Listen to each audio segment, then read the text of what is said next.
सुप्रभातम। दिनांक 4/5/2020।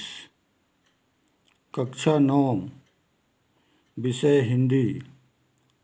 पाठ्य पुस्तक कृतिका। पाठ मेरे संग की औरतें। पृष्ठ 17, 18 एवं 19।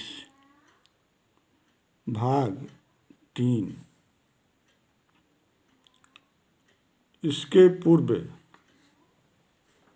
हम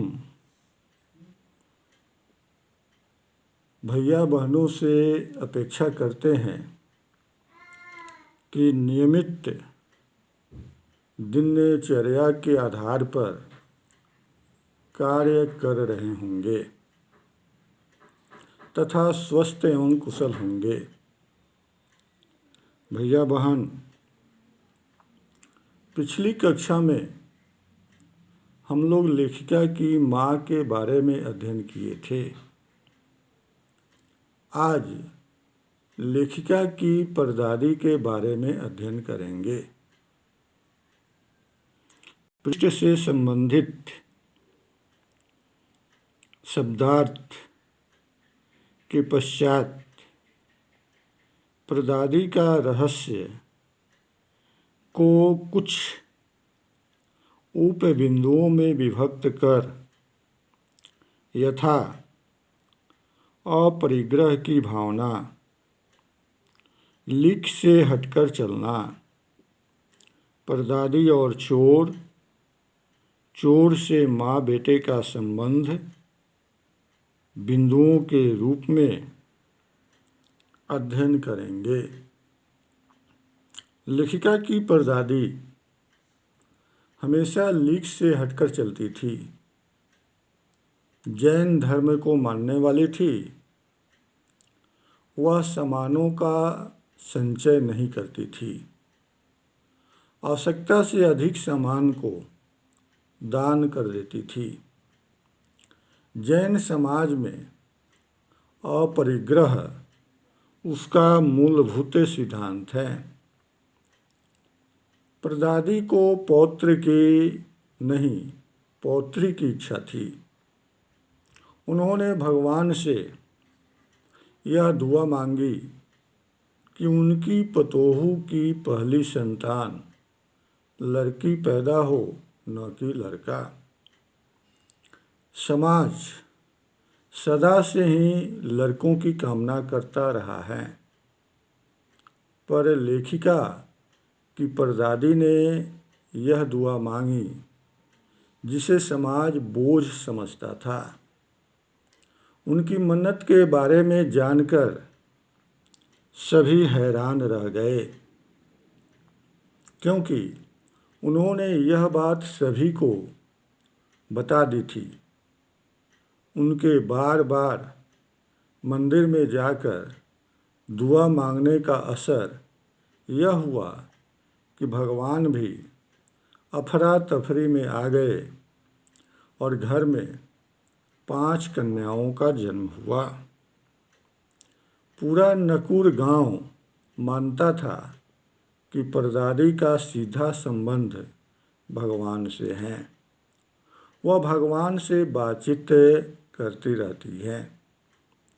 लेखिका की परदादी, जिसे माँ जी कहकर संबोधित किया गया है, के सामने नामी चोर भी चोरी करना भूल जाता है। एक बार ऐसा हुआ कि हवेली के सारे पुरुष बारात में गए थे। औरतें रत जगा कर रही थी। ऐसे में दादी माँ एक कमरे में सोई थी। इसी समय एक चोर सेंध लगाकर घर में घुस आया। दादी माँ की आँख खुल गई। उन्होंने पूछा, कौन? चोर ने जवाब दिया, जी मैं। दादी ने उसे कुएं से पानी लाने भेज दिया। हड़बड़ाया चोर पानी लाने चला गया। पानी लेकर लौटते समय उसे पहरेदार ने पकड़ लिया। दादी ने लोटे का आधा पानी स्वयं पिया और आधा पानी चोर को पिलाकर कहा, आज से हम दोनों माँ बेटे हुए, चाहे तू चोरी कर चाहे खेती। चोर उसी समय से चोरी का धंधा छोड़कर खेती करने लगा।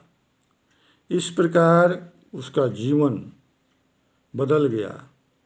बरसों बाद जब लेखिका ने उसे देखा तो बड़ा सज्जन वृद्ध लग रहा था।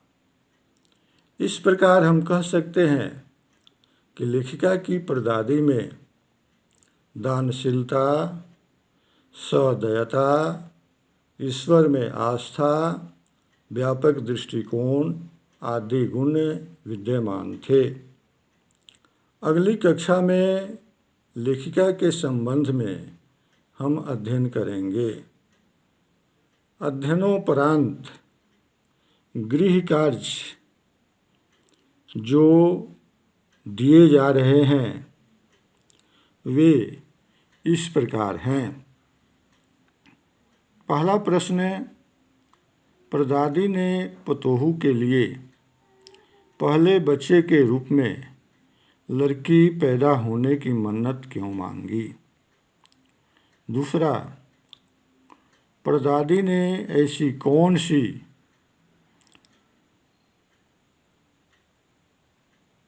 बात कह दी थी जिसे सुनकर सभी हैरान हो गए? गृह कार्य आप सभी अवश्य पूरा करेंगे। इसी के साथ आज की कक्षा समाप्त होती है।